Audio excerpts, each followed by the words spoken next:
கர்த்தருடைய விலையேறப்பட்ட பரிசுத்த நாமத்திற்கு மகிமை உண்டாகட்டும்.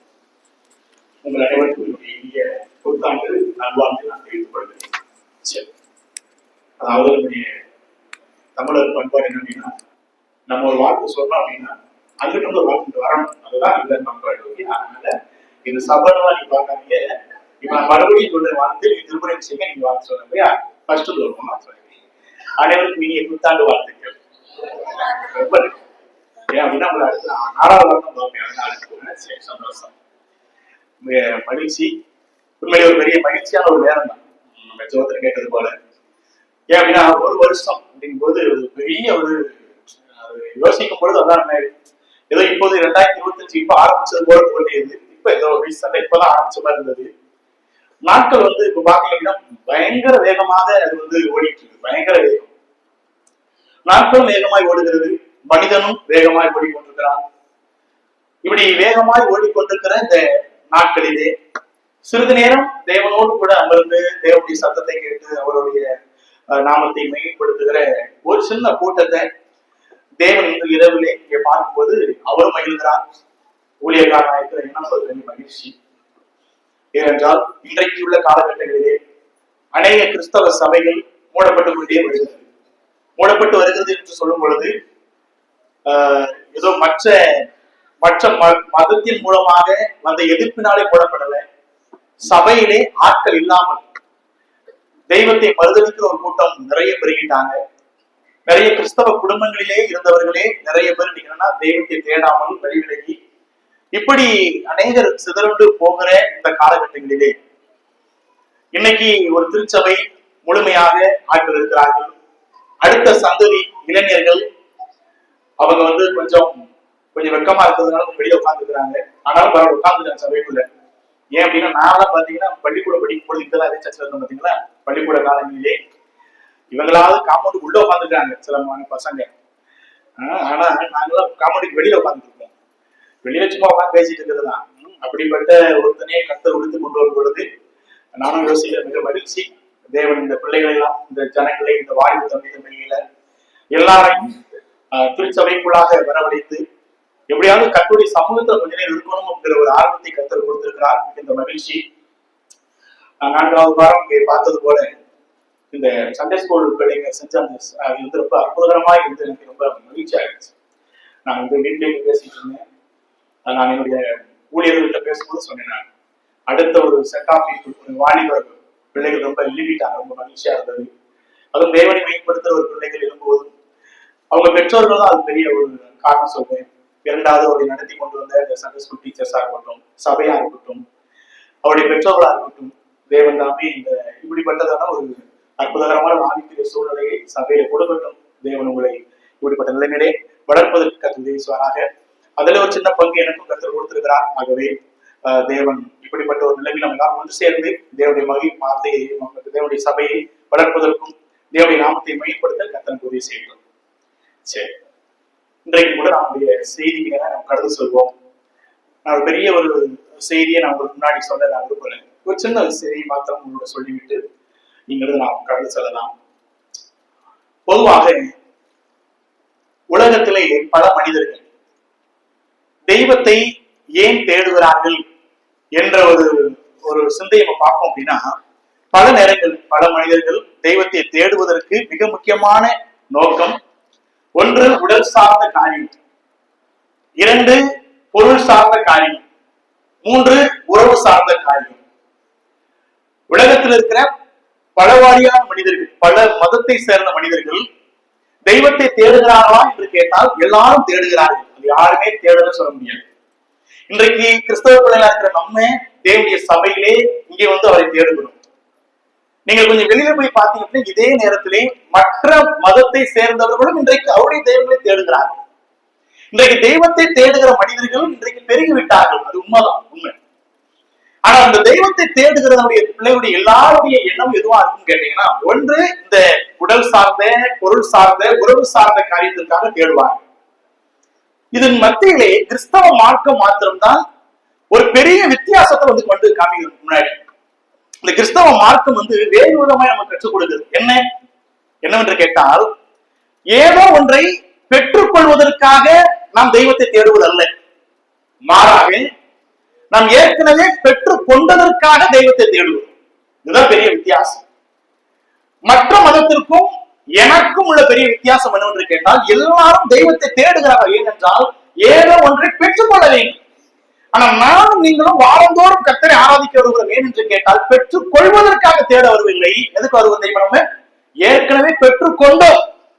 ஏற்கனவே பெற்றுக் கொண்டதற்காக தெய்வத்தை தேடி வருகிறோம். இதுதான் ஒரு பெரிய ஒரு வித்தியாசம், நமக்கும் மற்றவர்களுக்குள்ள பெரிய வித்தியாசம்.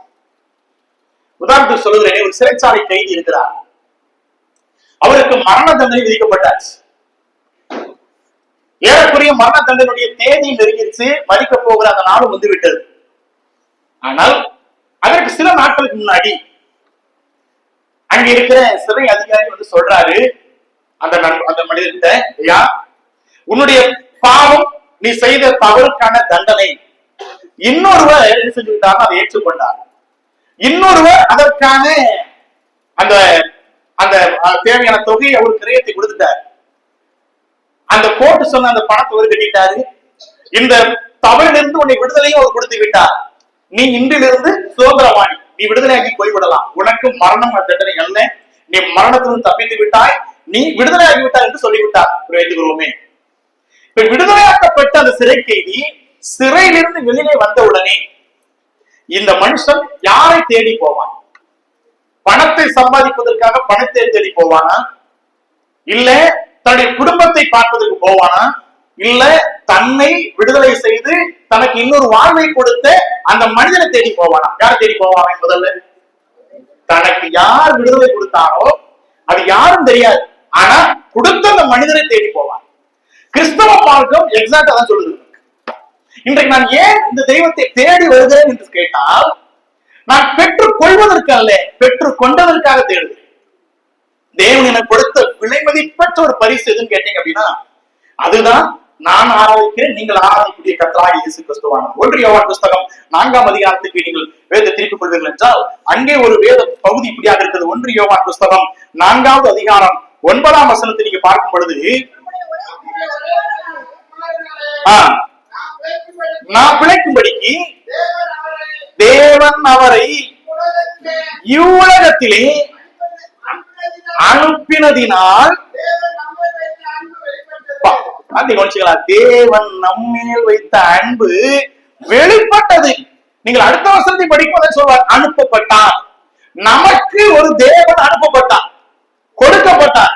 இந்த மிகப்பெரிய வெகுமதி பரிசு யார் என்று கேட்டார், இன்றைக்கு நம்முடைய இந்த ஆராதனை, இந்த தேவனுடைய திருச்சபையினுடைய தலைவராக இருக்கக்கூடிய கர்த்தராகிய இயேசு கிறிஸ்துவானவர். புரிஞ்சுக்கணும், தேவன் மனிதனுக்கு கொடுத்த விலை மதிப்பற்ற பரிசு இந்த கர்த்தராகிய இயேசு கிறிஸ்துவானவர். இயேசுவானவர் அடிப்படையிலேயே கொடுக்கப்படுது தெரியுமாங்க. இன்னைக்கு பல நேரங்களில் இந்த கிறிஸ்துவானவரை, இயேசுவானவரை பல திருச்சபைகளை, பல ஊழியர்கள் தவறாக சித்தரித்து அந்த சபை மக்களுக்கு முன்பாக காண்பித்து விட்டார்கள். இயேசுவானவர் அடிப்படையிலே கொடுக்கப்பட்டதுடைய நோக்கத்தை மறந்து வேறு விதமாய் இயேசு கிறிஸ்துவரை காண்பிக்க ஆரம்பிச்சிட்டாங்க. இந்த புத்த ஆண்டிலும் கூட நாம் பல நேரங்களில் பல திருச்சபைகளிலே இந்த இயேசு கிறிஸ்துவானவரை ஒரு குறிப்பிட்ட காரியத்திற்காக மாற்ற வைத்திருப்பார்கள். இல்ல, அடிப்படையில் இயேசுவானவர் கொடுக்கப்பட்டது எதற்கு? நான் சில வசனம் சொல்றேனே, நீங்கள் அப்போஸ்தலர்களை வாசிக்க வேண்டாம். 3ஆம் அதிகாரம் 26ஆம் வசனத்திலே பாத்தீங்க அப்படின்னா, பொல்லாப்புக்கு உங்களை விடுதலையாக்கி என்ற ஒரு வார்த்தை வரும். அத்துணை மனுஜனத்தையும் பொல்லாப்பிலிருந்து விடுதலை கொடுப்பதற்காக அவர் கொடுக்கப்பட்டார். 1 தீமோத்தேயு 1:15 சொல்கிறது, பாவிகளை ரட்சிக்க கிறிஸ்து இயேசு உலகத்தில் வந்தார். அடிப்படையே இயேசு கிறிஸ்துவானவர் கொடுக்கப்பட்டதுடைய நோக்கமே என்னன்னு கேட்டீங்க அப்படின்னா, பொல்லாப்பில் இருந்தவங்களுக்கு விடுதலை கொடுப்பதற்கும் பாவிகளை ரட்சிப்பதற்கும். மத்தேயு 18:11 சொல்கிறது, மனுஷகுமாரன் கெட்டு போனதை ரட்சிக்க வந்தார் இருக்குது. அப்ப கெட்டு போனவனை ரட்சிப்பதற்கும் பாவிகளை ரட்சிப்பதற்கும் துன்மார்க்கத்தின் மனிதனுக்கு புது வாழ்வை கொடுப்பதற்கும் தான் இயேசுவானவர் கொடுக்கப்பட்டார். இதை இன்றைக்கு பல நேரங்களில் இயேசுவானவருடைய இந்த பிரதானமான வேலையை இன்றைக்கு மறைத்து, நம்ம பல நேரங்களில் இயேசுவானவரை வெறும் அற்புதத்திற்கும் அடையாளத்திற்கும் அவரை தேடும்படியாக ஜனங்களை தூண்டிவிட்டோம். நிறைய ஊழியக்காரர்கள் இல்ல, நீங்கள் இயேசுவானவருடைய இந்த உலகப்புறான வேலையை நீங்க பாத்தீங்க, ஊழியத்தை பாத்தீங்க அப்படின்னா பிரதானமான அவருடைய வேலை எதுவா இருந்துச்சுன்னு கேட்டீங்கன்னா, அற்புதம் பண்ணாரு. பிறவி குருடனுக்கு கண் பார்வை கொடுத்தார். கொடுத்துட்டு பின்னாடியே சொல்வாரு, நானே உலகத்திற்கு ஒளியா இருக்கிறேன்னு சொல்வார். 5 அப்பம் 2 மீன் எல்லாருக்கும் கொடுத்துட்டு 5000 பேர் கொடுத்துட்டு ஜீவாப்பம் நானே சொல்லுவார். லாசருவை உயிரோடு எழுப்பிட்டு நானே உயிர்த்ததும் ஜீவனுமே என்று சொல்வார். அவர் செய்த எல்லா அற்புதங்களுக்கு பின்பதாக அடிப்படையான ஒரு சத்தியம் வந்தது என்னவென்று கேட்டால், இந்த அற்புதம் செய்வதற்கல்ல, அற்புதங்களின் மூலமாக தன்னை தேவ குமாரன் என்று வெளிப்படுத்தவும், என்னை தேடி வருகிற ஜனங்கள் எல்லாரும் என்னை வெறுமனே அப்பத்திற்காகவும் சரீர சுகத்திற்காகவும் தேவைக்காக மாத்திரமல்ல, மாறாக நித்தியத்திற்காக தேட வேண்டும், ஆத்ம சுகத்திற்காக தேட வேண்டும். ஆகவேதான் நீங்கள் யோவான் 6ஆம் அதிகாரத்துக்கு வருகிறீர்கள் என்றால், இந்த இயேசு கிறிஸ்துவானவரே தன்னை பற்றி பேசுவார் பாருங்க. யோவான் 6ஆம் அதிகாரம் 26ஆம் வசனத்தை நீங்கள் படித்து பார்க்கும் பொழுது 6:26 இயேசுவானவர் அந்த ஜனங்களுக்கு சொல்ற வார்த்தை கொண்டீங்க, பிரதியுத்தரமாக நீங்கள் அற்புதங்களை கண்டதினால் அல்ல, நீங்கள் அப்பம் புசித்து திருப்தியானதினாலேயே என்னை தேடுகிறேன் என்று சொல்லுகிறேன். 27 மிக தெளிவா சொல்றாரு. எப்ப நீ என்ன தேடணும் அப்படி எதுக்காக தேடணும்? அழிந்து போகிற போஜனத்திற்காக அல்ல, நித்திய ஜீவன் வரைக்கும் நிலை நிற்கிற. இன்றைக்கு இந்த புதிய ஆண்டிலே நம்ம முதலாவது இந்த சத்தியத்தை கேட்க போறீங்க. ஒன்று தெளிவாக மனசு வச்சுக்கோங்க, இயேசு கிறிஸ்துவானவரை நம்ம எல்லாரும் தேடுகிறோம் அல்லவா? மற்றவர்கள் தேடுவதற்கும் நாம் தேடுவதற்கும் பெரிய வித்தியாசம் இருக்கு. இயேசு பெருமானுடைய உலக பிரகாரமான 3 வருட ஊழிய பாதையிலே அவர் செய்யாத அற்புதங்களே கிடையாது. அவரால் முடியும் தான். ஆனா எல்லாவற்றின் மத்தியிலும் ஒரு சத்தியத்தை முன்னாடி கொண்டு வைக்கிறாரு. நீங்கள் எல்லாரும் என்னை வெறுமனே போஜனத்திற்காகவும் அற்புதத்திற்காகவும் இதற்காக தேடாதீங்க, அழிவே இல்லாத நித்தியமான ஒரு வாழ்வு என்கிட்ட இருக்குப்பா, இதற்காக என்னை தேடுங்க என்று சொல்லுகிறார். இந்த தேடுதல் மிக முக்கியம். நித்தியத்திற்காக தேட வேண்டும். இயேசு கிறிஸ்துவானை வெறுமனை சரீரத்திற்காக தேடுகிற விசுவாசியாய் நாம் மாறி போக கூடாது என்பதை வேதம் நமக்கு தெளிவாய் சொல்கிறது. ஆகவே இன்றைக்கு நமக்கு நேரம் அனுமதிக்கிறது போல ஒரு 3 விஷயங்களை உங்களுடன் பகிர்ந்து கொண்டு என்னுடைய இந்த செய்தியை நிறைவு செய்ய விரும்புகிறேன். கிறிஸ்துவை பெற்றவர்கள், இயேசு கிறிஸ்துவை சொந்த ரட்சகராக ஏற்றுக்கொண்டவர்கள் எதை தேட வேண்டும்? இந்த வருடம் நான் சொல்ல போகிற இந்த 3 தான் என்று அல்ல. ஆனால் முதலாவது உங்களை நான் தட்டி எழுப்பும்படியாக, உங்களை உற்சாகப்படுத்தும்படியாக ஒரு 3 விஷயங்களை நீங்கள் தேடினால் அதுவே தேவனுடைய பார்வையிலே ஒரு மிகப்பெரிய அவர் விரும்புகிற ஒரு விஷயமா இருக்கும். நம்ம இதுக்காக தேடக்கூடாது இல்லை. இப்ப சுகத்துக்கான ஜெபம் பண்ணக்கூடாது, தேவைக்காக ஜெபம் பண்ணக்கூடாது, ஜெபிக்கலாம், அது எந்த தவறு கிடையாது. என்னுடைய அல்டிமேட் கோல் சொல்றாங்களே, முக்கியமான தேடுதல், என்னுடைய மிக முக்கியமான கவனம் எது மேல இருக்க வேண்டும்? நம்பர் 1, முதலாவது எதற்காக நாம் கிறிஸ்துவை தேட வேண்டும்? எபேசியர் 5ஆம் அதிகாரம் முதலாவது விஷயம். எபேசியர் 5ஆம் அதிகாரம் 10வது வசனத்தை நாம் இப்பொழுது வாசிக்கலாம். எபேசியர் 5:10வது வசனத்தை பார்ப்போம். கர்த்தருக்கு பிரியமானது இன்னது என்று நீங்கள் செய்யலாம். முதலாவது நாம் எதை தேட வேண்டுமா? கிறிஸ்துவுக்கு பிரியமானது தேடும். இதை நான் சொல்லும் போது நமக்கு புரிஞ்சுக்கணும், முன்னாடி இயேசு கிறிஸ்துவை ஏற்றுவதற்கு முன்னாடி என் மாம்சம் எதை பிரியமானது என்று சொன்னதோ, என் மாம்சத்துக்கு பிரியமானதையெல்லாம் நான் செய்தேன், அது முன்பு. ஆனா இன்று இப்பொழுது நான் ஒன்று சோதித்து பார்க்க சொல்றேன். ஐயா, இந்த இயேசு கிறிஸ்துவானவரை தேடுகிறாய் அல்லவா? என்னுடைய தேடுதலே அதுதானே. இயேசு கிறிஸ்துவானவரை தேடுவதுதான் என்னுடைய வாழ்க்கையே. நான் எதை பெற்றுக்கொள்வதற்காக இல்லை, எனக்கு ஏற்கனவே தேவன் கொடுத்து விட்டார் அல்லவா, பெற்றுக் கொண்டதற்காக தேடுகிறேன்னா என்னுடைய தேடுதலை மாற்றணும். முதலாவது எதை தேடுங்க என்று சொல்கிறார்? கர்த்தருக்கு பிரியமானதை தேடுங்க என்று சொல்கிறார். தேவனுக்கு எது பிரியம் அதை தேடி தேடி கண்டுபிடிக்க அப்படிங்கிறார். வரக்கூடிய வருஷங்களிலே நீங்கள் கடந்த வருடங்கள் விட்டுருங்க, அப்படியே விட்டுருங்க, ஓகே. ஆனா வரக்கூடிய நாட்களிலே நான் சில விஷயங்களை தேட போகிறேன். ஓகே, எதை தேட போறேன்? முதலாவது வேதம் கற்றுக் கொடுக்கிறது, இயேசு கிறிஸ்துவானவருக்கு பிரியமானதை தேடுங்கள். இது மிக கடினமாற்ற இந்த உலகத்திலே. இந்த உலகத்துல எங்கெங்க பிரியமானது கிடைக்குது? கர்த்தருக்கு பிரியமானது. என் மாம்சத்துக்கு பிரியமானது மிக ஈஸியா கிடைச்சது. அது இன்னைக்கு என் கையில் இருக்கிற தொலைபேசியிலே வந்துருச்சு.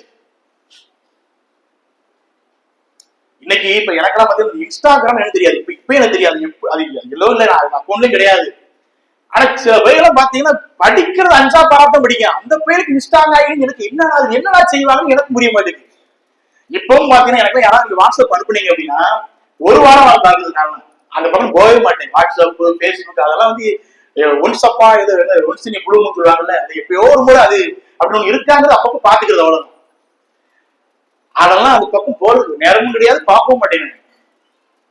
ஆனா இன்னைக்கு பாத்தீங்கன்னா இவ்வளவுதான் இருக்கும் அந்த பேர்லாம் பாத்தீங்கன்னா பாப்ப அப்படிதான் இருக்கு. ஆனா அவனுக்கு ஒரு இன்ஸ்டா வச்சுக்கிறான், அவனுக்கு ஒரு வேற என்ன இருக்கா எனக்கு தெரியலையே.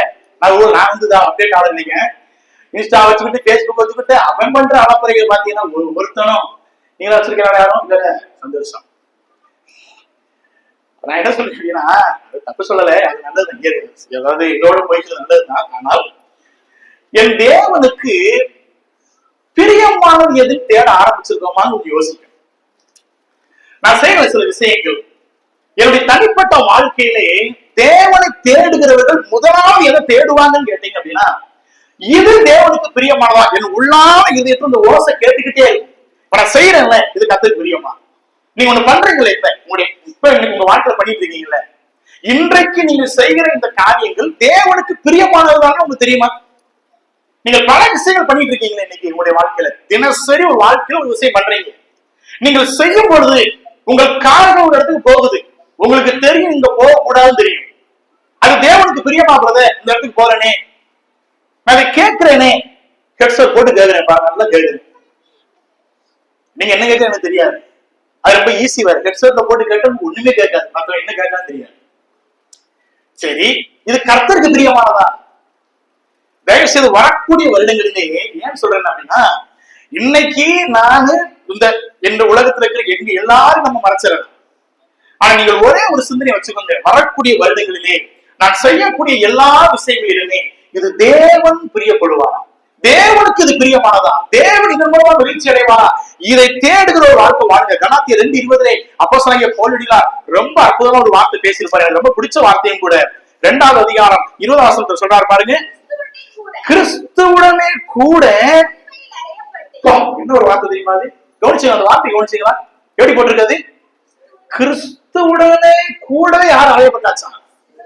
யாரு? இயேசு கிறிஸ்து அறையப்பட்டாரா? யார் பத்தி சொல்றாரு? பவுல் சொல்றாரு, ஐயா இயேசு கிறிஸ்துவோடு கூடவே நானும் சிலுவையில் அறையப்பட்டேன். சிலுவையில் அறைதல் என்று சொல்வது என்னது? சிலுவையில் எதெல்லாம் அறைஞ்சாங்க? ஏமா எல்லாம் கவனிக்கீங்களா? சிலுவையில எதெல்லாம் அரைஞ்சாங்க? கை, காலு எல்லாத்தையும் போட்டு வச்சிருக்காங்க, அரைஞ்சாங்க. சொல்றாரு, இப்பொழுது என் கை எங்க அறையப்பட்டாச்சு? சிலுவையில. என் கால் எங்க அறையப்பட்டாச்சு? சிலுவையில. சிலுவையில அறையப்பட்ட பிறகு என் கையை தான் இஷ்டத்துக்கு வெளியே வர முடியுமா? அது அறையப்பட்டாச்சு, இங்க வர முடியும். ஒரு கிறிஸ்தவனுடைய அனுபவ வாழ்க்கை மிக அற்புதகரமாய் பவுல் சொல்றாரு, பிரதர் இதற்கு முன்னாடி நான் மாம்சத்திலே வெளிப்பட்டேன், மாம்சத்திலே காரியங்கள் செஞ்சேன், மாம்சீக விஷயங்கள் செஞ்சேன்.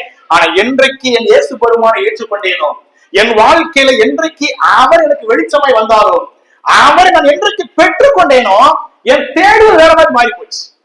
இதுக்கு முன்னாடி வரைக்கும் மற்ற மார்க்கத்தை, மற்ற மதத்தை சேர்ந்தவர்களை போல நான் ஒரு தெய்வம் வேணும்னு சொல்லி வச்சுக்கிட்டு நான் வேற விதத்துக்கு தேட ஆரம்பிச்சேன். ஆனா இப்ப இருந்து எதை தேடினேன்னு கேட்டீங்கன்னா, தேவனுக்கு எது பிடிக்கும் பார்த்து பார்த்து செஞ்சேன். நான் கிறிஸ்துமஸ் சொன்னேன் இன்னைக்கு ஆபிரகாம் லிங்கனை பத்தி, அந்த வயதான பூதாக்கி. அந்த ஆபிரகாம் லிங்கனுக்கு எது பிரியம்? அவர்கள் தேடி கொண்டு வந்து கொடுத்தாங்க. ஆபிரகாம் சொன்ன சாட்சி அதுதான்.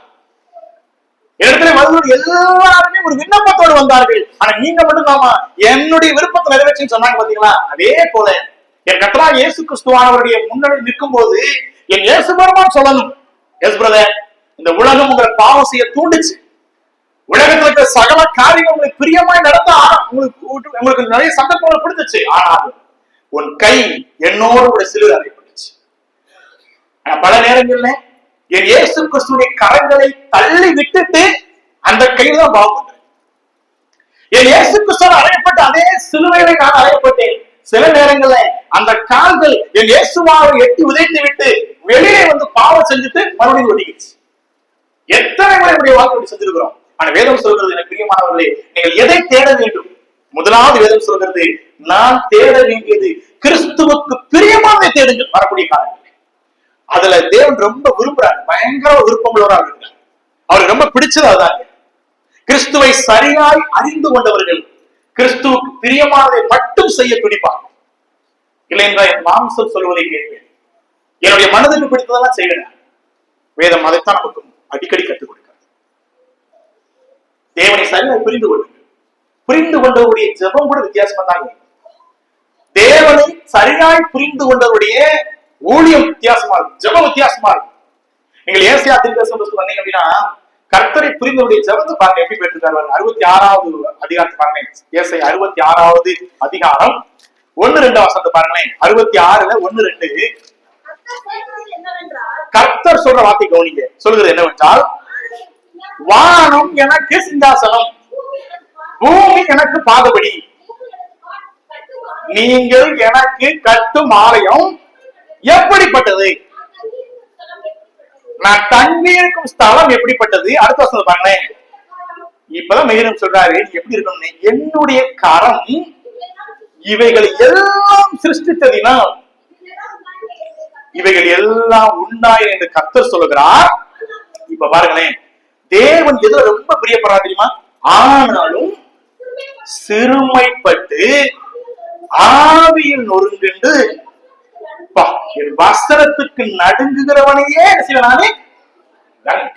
இந்த உலகத்திலே தேவனுடைய கண்கள் எல்லாரையும் பார்க்குது உண்மைதான்.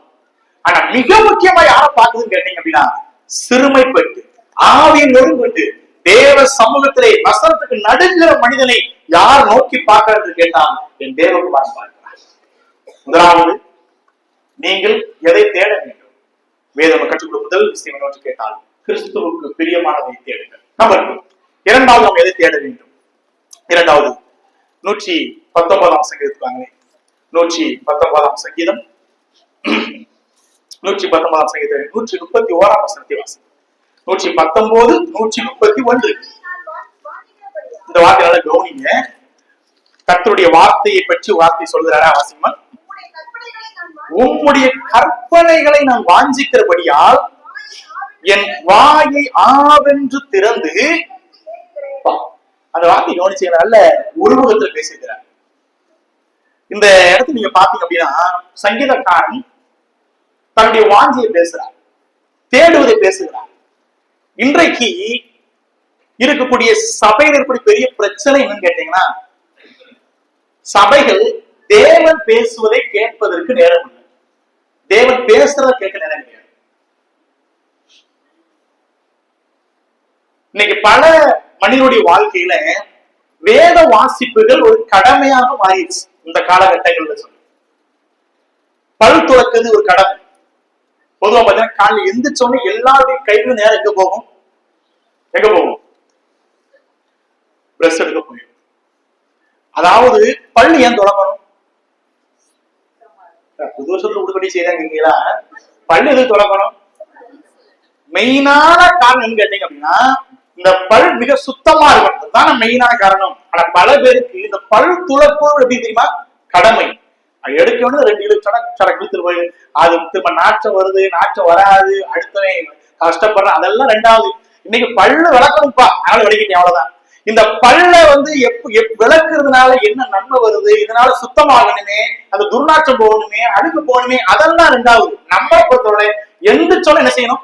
பல்லு உடைக்கணும். இன்னைக்கு பல விசுவாசிகளுடைய வாழ்க்கையில எழுந்தோட என்ன பண்ணிருந்தோம்? இன்னைக்கு முதல்ல அப்படியே தூக்கத்தோடயே பெட்ஷீட்டை கூட்டிட்டு, ஆண்டவரே உங்களுக்கு நன்றி ஆண்டவரே ஒரு ஜெபத்தை போட்டுட்டு ஒரு 2 வசனத்தை வாசிட்டு போயிட்டு அன்னைக்கு நாள் திருப்தியா இருக்கணும். உண்மையா நிறைய பேருக்கு அதான்.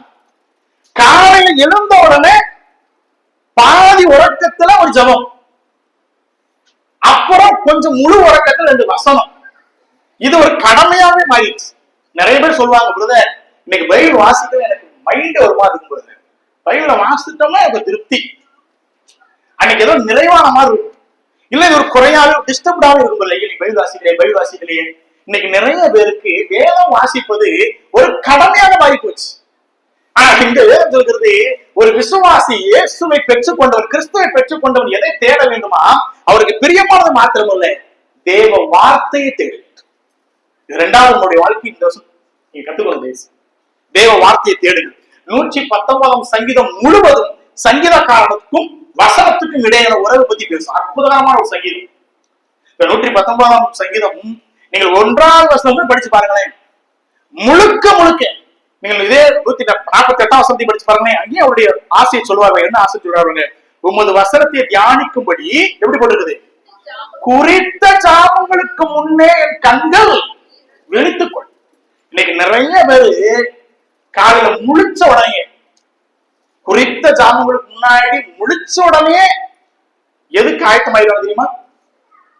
இன்னைக்கு என்ன வாட்ஸ்அப்ல ஸ்டேட்டஸ் யார் எங்க இருக்கா பாத்தீங்கன்னா, இன்னைக்கு நிறைய பேர் நீங்க போனோம் போட்டோ எடுப்பீங்க. கண்டிப்பா எடுத்துட்டு ஸ்டேட்டஸ் போடுவீங்க. போட்டு சும்மா இருக்க மாட்டீங்க. சில பேர் போடுறது அடுத்தால கடுப்பத்துறதுக்கு, சில பேர் போடுறது பாத்தீங்கன்னா பாரு உன்ட்ட இல்லாத என்கிட்ட இருக்குன்னு காட்டுறதுக்கு. நம்ம ஆளுங்க பார்த்தீங்கன்னா காலைல எந்திரிச்ச உடனே யாரு என்ன ஸ்டேட்டஸ்ல இருக்காங்க, இந்த ஸ்டேட்டஸ் எதை குறிக்கணும், நீங்க எந்த ஸ்டேட்டஸ்ல இருக்கீங்கன்னு குறிக்கணும். அவ்வளவுதான். உங்க நிலைமை என்ன, அதான் ஸ்டேட்டஸ். காலை குறித்த ஜாமுக்கு முன்னாடியே எழுந்துச்சு பல பேர் எதை பார்ப்பாங்கன்னா இதைத்தான் பார்ப்பாங்க. என்னையா பிரயோஜனம்? அதனால உங்களுக்கு என்ன பிரயோஜனம்? ஒரு பிரயோஜனம். அதனால ஒரு பயனும் கிடையாது. ஆனா இங்க சங்கீதக்காரன் சொல்ற அந்த 119 சங்கீதம் முழுவதுமே சங்கீதக்காரனுக்கும் இந்த வார்த்தைக்கு ஒரு பெரிய ஒரு ஒரு அற்புதமான உறவை பத்தி பேசுவாருங்க. மிகப்பெரிய ஒரு ஐஸ்வர்யவான், மிகப்பெரிய ஒரு ஆளுமை, மிகப்பெரிய ராஜாங்க அவரு. அவருடைய ஆசையெல்லாம் பாருங்க. நம்ம ஏற்கனவே வாஸ்து 131 சொல்லுது, உம்முடைய கற்பனைகளை நான் வாஞ்சிக்கிறபடியா எப்படி இருக்கிறாரா? என் வாயை நம்ம பொதுவா எதை பார்த்து வியந்து பார்ப்போம்? காணாத பார்த்தோம் நினைச்சுக்கிறோமே, ஆடு பார்ப்போம். அப்படிதான் பார்ப்போம். முதல் முறை ஏதோ பாக்குறோம், முதல்ல ஏதோ வித்தியாசமா இருக்குது, பிரம்மாண்டமா இருக்குது, பிரமிப்பா இருக்குது, ஆச்சரியமா இருக்கு அப்படின்னா அதை நம்ம ஆணு பார்ப்போம். இங்க சொல்றாரு, எனக்கு எதுனாலும் ஆசை தெரியுமாயா, எதில் அனுப்பம் அதை தேடுறது தெரியுமா? இப்படி வார்த்தைகளை நான் அப்படியே பார்க்கிறேன். அது இருக்கிற ஆச்சரியமான விஷயங்களை நான் படிக்க எனக்கு ரொம்ப ஆசை. 148 அவர் சொல்றாரு, இப்படி வசனத்தை தியானிக்கும்படி. இன்றைக்கு அநேக விசுவாசிகளுடைய வாழ்க்கையில தியானம் இல்லை, படிப்பு இருக்கு, வாசிப்பு இருக்கு. என்ன பிரயோஜனம்? என்ன பிரயோஜனம்? வசனத்தை வாசிப்பது தவறு சொல்லல, வசனத்தை தியானிப்பது மிக நல்லது. நீங்க எல்லா இடங்களும் படிக்கணும், எல்லா இடங்களும் வசனத்தை வாசிக்கணும். வசனத்தோடு கூட தியானம் வந்துகிட்டே இருக்கும். வசனத்தை பற்றி பேசும்போதெல்லாம் தியானம் வந்துகிட்டே இருக்கும். தியானிக்கக்கூடிய மனிதர்கள் தாங்க மிக மிக தெய்வத்துடைய அந்த வார்த்தைகளை புரிந்து கொள்ள முடியும், அறிந்து கொள்ள முடியும். நம்முடைய இந்த வருடத்தில் நம்முடைய வாழ்க்கையை புரிஞ்சுப்பாங்க. வசனத்தை தேடுங்கள், கர்த்தருடைய வார்த்தையை தேட ஆரம்பிங்க, படிக்க ஆரம்பிங்க, தியானிக்க ஆரம்பிங்க. அது மிக நல்லது. வசனத்திலே அவ்வளவு முத்துக்கள் உள்ள இருக்குது. அதை உட்கார்ந்து படிக்கும் போது நமக்கு அது தெரியும். நம்முடைய வாழ்க்கையில் இந்த வசனத்துக்கு எவ்வளவு முக்கியத்துவம் கொடுக்கணும் முக்கியம். இன்னைக்கு நிறைய நேரங்கள்ல அநேகருக்கு பாடல் பாடுவது ரொம்ப ஆசை, பாடல் கேட்பதற்கு ஆசை, பாடுவதற்கு ஆசை. நிறைய பேருக்கு நம்முடைய வாழ்க்கையில வெளியிலே போவதற்கு, அதுக்கப்புறம் மற்ற விஷயங்கள் செய்வது ரொம்ப ஆசைப்படுறோம். ஆனால் வசனத்தை வாசித்து தியானித்து அதனுடைய நடப்பதற்கு இன்னைக்கு நிறைய பேருக்கு அது ஆசை இல்லை. நீங்க யூடியூப்க்கு நீங்க போங்களேன், யூடியூப்ல நம்ம பார்த்தாலே நீங்க வியூஸ் பாருங்க. சில வியூஸ் எல்லாம் பாட்டுக்கு அதிக வியூஸ் வந்திருக்குமா, இல்ல பிரசங்கத்துக்கு அதிக வியூஸ் வந்திருக்குமான்னு கேட்டா எதுக்கு அதிகமா தெரியுமா? பாட்டுக்கு தான். ஒரு மனுஷன் நல்ல சத்தியத்தை நல்ல உபதேசத்தை போதிச்சிருப்பாரு, பாத்தீங்கன்னா 100 தாண்டதே பெரிய விஷயம். இப்ப நம்ம யூடியூப்ல பாத்தீங்கன்னா 100 வருமானம் நானும் எப்பவும் பார்த்து ஏதாவது 100 வருமா, நம்மளாவே பார்க்க மாட்டேங்க. 125 சப்ஸ்கிரைபர், ஆனா 160 வர மாட்டேங்குது. நம்ம ஆளுங்க மத்ததெல்லாம் லைக் பண்ணி ஷேர் பண்ணி எல்லாத்தையும் பண்ணி வைக்க பார்த்தீங்களா? நீங்க பார்த்தாலே 100 தாண்டிடும், ஆனா நீங்களே பார்க்க மாட்டேங்க. சத்தியத்தை கேட்பதற்கோ, சத்தியத்தை படிப்பதற்கு, சத்தியத்தை தியானிப்பதற்கு இன்னைக்கு நமக்கு நேரமும் இல்லை, அதற்கான ஆர்வமும் இல்லை. ஒரு மனுஷன் சத்தியத்தை பேசுறார் என்று கேட்டால் கேட்பதற்கு ஒருத்தர் கிடையாது. ஆனா அவர் எப்பயுமே சத்தியம் பேசிட்டு இருப்பார். ஆனா அதே ஒரு நல்ல பாட்டை போட்டுட்டோம்னா பயங்கரமா அது ஃபிட் ஆயிடும், பயங்கர வியூஸ் அதுக்கு அள்ளிட்டு போகும். இந்த நாட்கள்ல வேதனைத்தான் நம்ம கற்றுக் கொடுக்க. நீங்கள் 2வது எதை தேடுங்கள் என்று கேட்டால் தேவ வார்த்தையை தேடுங்கள். மிக மிக நல்லது வாழ்க்கை. ஒரு சீன ஊழியரை பத்தி நான் இப்ப ரீசெண்டா அதை படிக்க நேர்ந்துச்சு. அவர் பேரு ஜான் சங் என்ற ஒரு மனுஷன். சங் இவர் ஒரு விபத்துல மாட்டிட்டு ஒரு 193 நாள் அவரு மருத்துவமனையில் இருந்தார். 193 நாள் பயங்கர விபத்து. மருத்துவமனையில் அட்மிட் பண்ணிட்டாங்க. 193 நாள் இருந்தார். அந்த 193 நாட்கள் இருந்த நாட்கள்ல வெளியில வந்த உடனே அவர் சபைக்கு சொன்ன முதல் வார்த்தை, இந்த 193 நாட்கள் நான் 40 முறை வேதத்தை படித்து முடித்தேன்னு சொன்னார். எத்தனை முறை? 40 முறை. இன்னைக்கு நம்மள பல பேர் ஒரு முறையே பைபிள் படிக்கல. ஒரு முறை எங்க? சில பேர் பைபிளே படிக்கிறது கிடையாது. அது இரண்டாவது பெரிய பிரச்சனை. உங்க மனசாட்சி தொட்டு நீங்களே சொல்லுங்களேன். இன்னைக்கு ஆக்சுவலா இன்னைக்கு நேரத்து இல்ல போன வாரம் வசனத்தை நான் ரெகுலரா படிக்கும் போது ஒரு முறையாவது வசனத்துக்குள்ள படிச்சு முடிச்சிட்டேன், பைபிள் முடிச்சிட்டேன்னு சொல்ற ஒரு சில விசுவாசியை நீ பார்க்க முடியும். வசனத்தை தியானிப்பதற்கோ படிப்பதற்கோ வசனத்தை தேடுவதற்கு இன்றைக்கு நம்ம பல பேருக்கு ஆர்வங்கள் குறைந்து கொண்டே போகிறார் சொல்றேன். எசேக்கியேல் தீர்க்கதரிசி மூலமாக கர்த்தருடைய வார்த்தை சொல்லியிருப்பாரு. வாசிங்களேன். எசேக்கியேல் 33ஆம் அதிகாரம் 31ஆம் வசனத்திலே ஒரு பெரிய பாரத்தை இறக்கி வச்சிருப்பாரு. அது இன்னைக்கு நமக்கு அது பொருந்தும் தான். 33ஆம் அதிகாரம் எசேக்கியேல் 33ஆம் அதிகாரம் 31ஆம் வசனத்தை பாருங்கள். ஜனங்கள் கூடி வருகிற வழக்கத்தின்படி உன்னிடத்தில் வந்து உனக்கு முன்பாக என் ஜனங்கள் போல் உட்கார்ந்து உன் வார்த்தைகளை கேட்கிறார்கள். பாருங்க. ஆனாலும் அவர்கள் அவைகளின்படி என்ன செய்யறதில்ல, செய்கிறது இல்லை. அவர்கள் தங்கள் வாயினாலே இன்பமாய் பேசுகிறார்கள், அவர்கள் இருதயமோ அவ்வளவுதான். ரொம்ப வருத்தத்தோடு பேசுறாங்க. எசேக்கியேலே நீ போய் சொல்லுப்பா, இந்த ஜனங்கள் எல்லாரும் மீட்டிங்ல உட்கார்ந்துறாங்க, உண்மைதான். பிரசங்க செய்தி கேட்கிறாங்க, உண்மைதான். எல்லாரும் உட்கார்ந்துக்கிறாங்க. நான் சொல்ற வார்த்தை கவனிச்சுக்கலாம். உட்கார்ந்து என் வார்த்தைகளை கேட்கலன்னு சொல்லல. என்ன சொல்றாரு? கேட்கிறார்கள், ஆனாலும் அவர்கள் என்ன செய்யறதில்லை, செய்யறதில்லை. செய்கிறது மட்டுமல்ல, அர்த்தம் சொல்றாரு, அவர்கள் தங்கள் வாயினால என்ன பண்றாங்க, இன்பமாய். பிரதர், இன்னைக்கு மாதிரி செய்தி ஐயா எப்படி வச்சு இப்படிப்பட்ட ஊழியக்காரங்க அப்பா இன்பமாய் பேசுகிறார். எங்கள் தேவன் யார் தெரியுமா? என் கடவுள் யார் தெரியுமா? நாங்க யார்? இன்பமாய் பேசுகிறார். ஆனா அவர் சொல்றாரு, இருதயம் எங்க தெரியுமா? ஒரு ஆசை.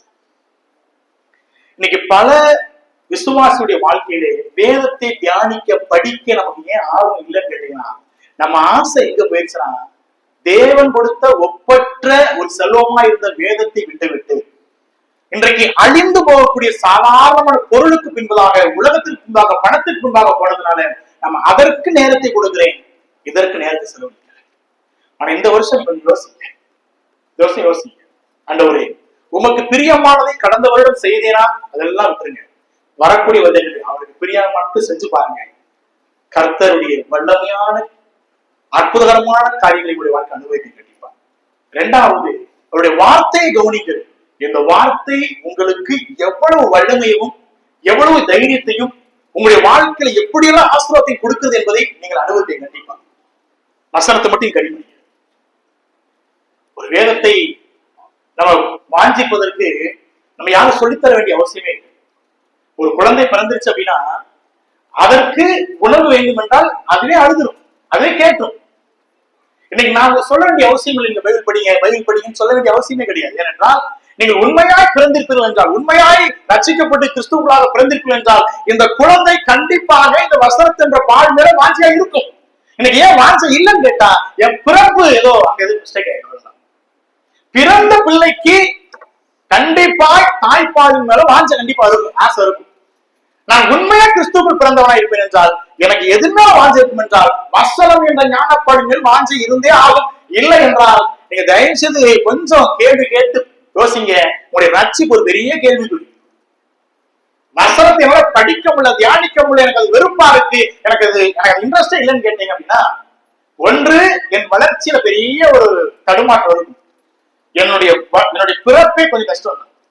கிறிஸ்துவுக்குள் பிறந்தனான்னு யோசிங்க. கடைசியாக கொலோசியர் 3ஆம் அதிகாரம் எதை தேட வேண்டும்? கிறிஸ்துவை கண்டடைந்தவர்கள் எதை தேட வேண்டும்? கொலோசியர் 3:2 பூமியில் உள்ளவைகள் அல்ல, எதை நாடுங்கள்? மேலானவை நாடுங்கள். கடைசியாக எதை தேட வேண்டும் என்றால் நித்தியத்திற்கு உரியவைகளை தேடுங்கள். ரொம்ப முக்கியம் விசுவாச வாழ்க்கையில். இங்கே 2 இடத்தை பத்தி பேசுறார் பவுல் அடிகளார். முதல் இடம் இடமா? பூமி. 2வது இடமா? மேலான. 2 இடம் இருக்கு. நம்ம எல்லாரும் எங்க இருக்கோம்? இப்ப பாதி பேர் 3வது குளத்துக்கு போயிட்டு நினைக்கிறேங்க. அது வேறையா? சரி, பூமியில இருக்கிறோம். ஆனா விசுவாசியில பார்த்து சொல்றாரு, பூமியில் உள்ளவைகள் அல்ல, நீங்க எதை தேடுங்கன்னு சொல்றாங்கன்னா மேலானது தேடணும். உண்மைதான், நான் பூமியில வாழ்றேன். இந்த பூமியில ஏன் தேடாதீங்கன்னு சொல்றாரு அப்படின்னா, இந்த பூமி அழியக்கூடியது. மேலானது ஏன் தேடுங்கன்னு சொன்னா அது அழியாதது. அப்ப நீங்க அழியக்கூடியதை தேடாதீர்கள், எதை தேடுங்க? அழியாதது தேடுங்க. அதான் ரொம்ப முக்கியம். வரக்கூடிய வருஷங்களிலே உங்களுடைய தேடுதல், உங்களுடைய வாஞ்சை, உங்களுடைய பிரியங்கள் எல்லாம் எங்க மேல இருக்கணும்னு கேட்டீங்கன்னா அழிந்து போகக்கூடிய பூமிக்குரியது அல்ல. அப்புறம் அந்த உலகத்துல எல்லாம் செய்யக்கூடாத செய்யுங்க, தயவு செய்து. அது ஒரு தவறு கிடையாது. என்னுடைய பொறுப்பை நிறைவேற்றக்கூடாதா, நிறைவேற்றி ஒரு தவறு கிடையாது. அந்த பூமியில வாழ்கிறேன். பூமியில வாழ்வதற்கு எனக்கு தேவைகள் நிறைய இருக்குது. என்னுடைய காரியங்கள் சந்திக்கப்படணும், இதற்காக வாழணும், இதற்காக உழைக்கணும், இதெல்லாம் நல்லது. ஆனால் என்னுடைய தேடுதல், என்னுடைய எண்ணம், என்னுடைய சிந்தை, என்னுடைய மனது, இருதய மனம் எங்க இருக்குன்னு கேட்டீங்கன்னா மேலானது இருக்கும். என்னால் அழியக்கூடியது மேல நிறைய நாட்டம் வைத்து விட்டு அழியாத ஒரு விஷயத்தை பத்தி நீங்க யோசிக்கவே ரொம்ப கஷ்டம். நீங்கள் எதை தேட போகிறீர்கள்? எது உங்களுடைய வாழ்க்கையிலே மிக பிரதானமா இருக்க போகுது என்று யோசிங்க. அடிக்கடி மரண செய்ய வெளிப்படுத்த விசேஷத்தை உங்களுடைய கிரியைகள் உங்களோடு என்ன செய்ய போது? வரப்போகுது. கிரியைகள் மட்டும்தான் வரும். எனக்கு எதுவுமே கூட வரப்போகுது. என்னுடையது எதுவுமே இது வரப்போதில்லை. தேவனுக்காய் நான் செய்த கிரியைகள், மேலான விஷயங்கள் எதையெல்லாம் நாடுங்க. இன்னைக்கு என்னுடைய அனுதின கிறிஸ்தவ வாழ்க்கையிலே நான் நாடுகிற விஷயங்கள், நான் தேடுகிற விஷயங்கள் எல்லாம் இந்த உலகத்திற்குரியதாவே இருக்குது. உலகத்திற்குரியதா மட்டும்தான் இருக்கு.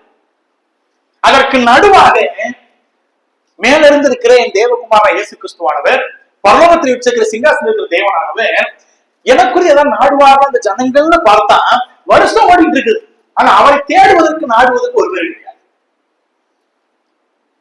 தேவனோடு கூட, தேவ பிள்ளைகளோடு கூட ஐக்கியம், தேவ திருச்சபையோடு கூட கர்த்தருடைய காரியங்களை பங்கு கொள்வது, அநேக தேவனுடைய பிள்ளைகள் நற்கிரியைகள் செய்வது, ஜெபிப்பது, இதெல்லாம் தேவன் விரும்புகிற விஷயங்கள். மேலானது அதுதான். எது மேலானது இந்த உலகத்துல? கீழான அழிந்து போகக்கூடிய இந்த விஷயத்துக்கு நீங்க எவ்வளவு பிரயாசப்படுறீங்க, எவ்வளவு கஷ்டப்படுறீங்க, அது ஒரு பங்கு, 1% நீங்க தேவனுக்காக மேலானதுக்காக நீங்க செலவிட்டீங்க அப்படின்னா அது எவ்வளவு தேவனுக்கு மகிழ்ச்சியா தெரியுமா? நீங்க கடந்த வருஷம் ஃபுல்லா நீங்க ஓடுனீங்க, உழைச்சீங்க, காரியம் செஞ்சீங்க, மேலான விஷயங்களுக்காக நாடி இருக்கிறீங்களா? பரலோகத்திற்குரிய விஷயங்கள். இந்த பூமியிலே நான் எதை விதைக்கிறேன், பூமியிலே நான் எதை செய்தேனோ அதற்குடைய பிரதிபலம் எனக்கு மேலே உண்டு. நித்தியத்திற்குரியவர்களை மட்டும் நாடு. நித்தியத்துக்கு என்னை கொண்டு போவது முதலாவது ரட்சிப்பு. அதாவது அதை நாடு. உங்க வீடுகளிலே நான் இந்த Wesley, John Wesley, Charles Wesley அவங்களுடைய அம்மா பத்தி நான் கேள்விப்பட்டு படிச்சேன். மொத்தம் 17 பிள்ளைங்க. 17 பிள்ளைங்க. இந்த 17 பிள்ளைகளையும் தன் அருகே ஃபுல்லா படுக்க வச்சுருவாங்க, தூங்கிடுவாங்க. இந்த அம்மா முழங்கால் நின்று இந்த 17 பிள்ளைகளுக்காகவும் நெடு முழங்கால கண்ணீர் விட்டு அழுவாங்க. இதை இந்த பிள்ளைங்க யாரும் காதா கேட்கல. அந்த அழுகையினுடைய குரலை கர்த்தர் கேட்டார். John Wesley, Charles Wesley England தேசத்துக்கு மிகப்பெரிய எழுப்புதல் நிறைந்த ஒரு மிஷனரியாக மாறி போனார். இன்றைக்கும் தமிழகத்தில் இருக்கக்கூடிய நான் பிரசங்கிக்கிற அந்த மனுஷன் பத்தி பேசுறேன் அப்படின்னா, அங்கே ஒரு தாயானவள் தன் பிள்ளைகளுடைய இந்த உலகத்திற்குரிய விஷயங்களுக்காக பாடுபடவில்லை, மாறாக நித்தியத்திற்காக ஜெபித்தார்கள். முதலாவது நித்தியத்திற்காக நீங்கள் தேடுங்கள் சொல்லும் பொழுது முதலாவது நீங்கள் நித்தியத்துக்குள்ளே மாறிட்டீங்களா பாருங்க. இன்றைக்கு ஒரு நித்திய வாழ்வு உங்களுக்கு கேரண்டியா? உங்க பிள்ளைகளுக்கு நீங்க இந்த உலகத்துல என்ன, அதெல்லாம் 2வது. இன்றைக்கு ஒருவேளை இந்த உலகத்தை விட்டு நீங்களோ உங்களுடைய பிள்ளைகளுடைய வாழ்வு முடிவு வரும் என்றால் நித்தியம் உங்களுக்கு காத்திருக்குதா? ஜெபம் பண்ணுங்க. தயவு செய்து உங்க பிள்ளைகளுக்காக ஜெபம் பண்ண ஆரம்பிங்க. கண்ணீர் விடுகிற நிறைய தாய்மார்கள் இன்னைக்கு இல்ல. ஒரு காலத்துல எல்லாம் அப்படிப்பட்ட ஆவிக்குரிய தாய்மார்கள் நிறைய இருந்தாங்க. பிள்ளைகளுக்காக ஜெபிக்கக்கூடிய தாய்மார்கள் எத்தனை பேருக்கு உங்களை பார்த்து கேட்டோம் அப்படின்னா எத்தனை நீங்க சொல்லுவீங்கன்னு தெரியாது. பிள்ளைகளை உட்கார வச்சு ஒரு வசனம் சொல்லுப்பான்னு சொல்லி தருவதற்கு இன்னைக்கு தாய்மார்கள் தவிர்க்க முடியும். எல்லாம் பிஸி, என்ன கொண்டு போகிறது தெரியல. ஆனா அது வளர்ந்து ஆளாகி உங்களை எதிர்த்து பாவத்து மேல பாவம் செஞ்சு கர்த்தரை மறுதளிக்கும் போது ஓடி வந்து ஓன அழுது என்ன ஒரு பேர் நித்தியத்திற்குரிய நீங்க தேட வேண்டும் என்று சொல்றது. முதலாவது நீங்க தேடுங்க ஃபர்ஸ்ட். இரண்டாவது உங்களுடைய பிள்ளைகளுடைய ஆத்தும ரட்சிப்புக்காக, உங்களுடைய பிள்ளைகளுடைய எதிர்காலத்திற்காக இன்றைக்கு நீங்க ஜெபிங்களை மாற்றவோடு ஓகே. இங்கே கண்ணீரோடு ஜெபிக்கிறவருடைய அந்த கண்ணீர் ஒரு நாள் மீன் போக போறது. அதை தயவுசெய்து செய்யுங்க. அர்த்தம் வேத புத்தகம் கற்றுக் கொடுக்கிறது. பூமிக்குரியதை நீங்கள் தேடுகிறீர்கள், அது எந்த தவறு கிடையாது. ஆனால் அதை விட மேலானதிலே நாடுங்கள். தேவனுக்குரியதை நாடுங்கள், பரலோகத்துக்குரியதை நாடுங்கள். தேவன் மிக அழகாக நித்திய வாழ்வை நமக்காக வைத்துக் கொண்டு காத்திருக்கும் பொழுது நீங்க உங்க கணவன், உங்கள் மனைவி, உங்கள் பிள்ளைகளுக்கு இதை கொடுப்பதற்கு பிரயாசப்படுங்க. அதுக்கு நிறைய நேரம் செலவழிங்க. அந்த குடும்பம் தான் மிக மகிழ்ச்சியான குடும்பம். எந்த குடும்பத்திலே உட்கார்ந்து ஜெபித்து பாடல் பாடி தேவ சமூகத்திலே அமர்ந்து அந்த மகிழ்ச்சி, அதுதான் பெரிய சமாளத்தை குடும்பத்துக்கே கொடுப்பாரு. நம்ம அமைதியா உட்கார்ந்து ரவுண்டா உட்கார்ந்து உலகத்திற்குரியதும் உலக இன்பத்துக்குரியது பேசி நம்ம நேரத்தை செலவழிப்பதை விட தேவ சமூகத்தில் இந்த வருஷத்துல உட்கார்ந்து நேரத்தை செலவழிக்க, மேலானதை தேட பழகி கொடுங்க. அது மிக நல்லது. இன்றைக்கும் கிறிஸ்தவ குடும்பத்துல வந்து எத்தனையோ பிள்ளைகளுக்கு ஜெபிக்கவே தெரியும். 10 வசனத்துக்கு மேல சொல்ல தெரியும். ஆனா நம்ம பரம்பரை கிறிஸ்தவர்கள் நம்முடைய அடுத்த சந்ததிக்கு ஒண்ணுமே தெரிய மாட்டேங்குது. நம்ம என்ன தேடி வச்சிருக்கோம்? பூமிக்குரிய தேடி வச்சிருக்கிறோம். ஆனா பைபிள்ல தேடாதுன்னு சொல்லுது. மேலானதை தேடணும்னு சொல்லி வச்சிருக்கிறார். மேலானதை நானும் தேடுகிறது இல்லை, என் சந்ததிக்கும் அதை தேட பழக்கம். தயவு செய்து இந்த வருஷம் என் இயேசு கிறிஸ்துவானவர் அடிப்படையில் எதற்காக கொடுக்கப்பட்டார் என்றால் என்னுடைய ஆத்தும மீட்புக்காக கொடுக்கப்பட்டார். அவரை பெற்றுக்கொண்ட நான் எதை தேட வேண்டும்? 3 விஷயங்கள். அவருக்கு பிரியமானதை வரக்கூடியவரை தேடுங்கள், அவருடைய வார்த்தையை தேடுங்கள், நித்தியத்திற்குரியவர்களை தேடுங்கள். இந்த 3ம் ஒரு விசுவாசிக்கு மிக மிக நல்லது. இப்படிப்பட்ட தேடுதல் உங்கள் வாழ்க்கையில் இருக்கட்டும். கர்த்தருடைய நாமம் மையப்படுவதாக. ஆமென். யூத் பிரைஸ் மட்டும் கொடுத்தேன். யூத் பிரைஸ் மட்டும் கொடுத்தேன். யூத் பிள்ளைங்களுக்கு பிரைஸ் மட்டும் கொடுத்தாரு.